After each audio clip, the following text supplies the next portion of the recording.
नमस्ते, मेरा नाम डॉक्टर अमोल परात है। मैं क्रिटिकल केयर स्पेशलिस्ट हूँ NSS critical care hospital and diagnostic centre. आज हम बात करेंगे डेंगू फीवर के बारे में। डेंगू फीवर जो हमारे इंडिया में एंडेमिक फीवर है और जो रेनी सीजन में काफी लोगों को होता है। ये डेंगू फीवर होता कैसे है?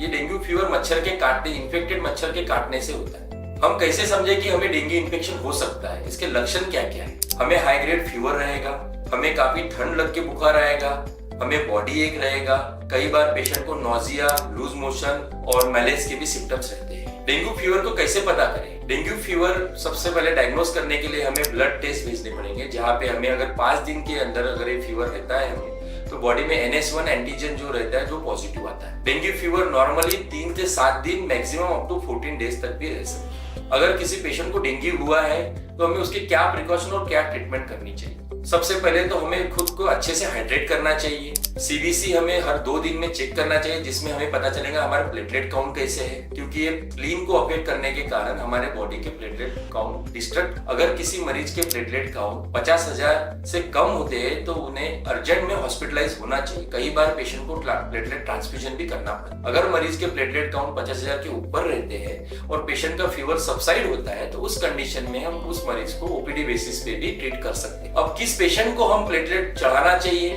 बहुत बार ऐसे हमें पूछा जाता है कि डॉक्टर साहब हम इन्हें प्लेटलेट चढ़ाए क्या? अगर किसी मरीज के प्लेटलेट काउंट 20,000 से नीचे है या प्लेटलेट काउंट कम होने के कारण मरीज को कहीं से खून जा रहा है, जैसे मुंह से खून जाना, पेशाब के रास्ते से खून जाना या लैट्रिन के रास्ते से खून जाना, उस कंडीशन में हम मरीज को प्लेटलेट चढ़ाते हैं। तो इस रेनी सीजन में खुद को बचाइए और अगर आपको हाई ग्रेड फीवर या बुखार है, डेंगू फीवर की टेस्ट करें। Thank you.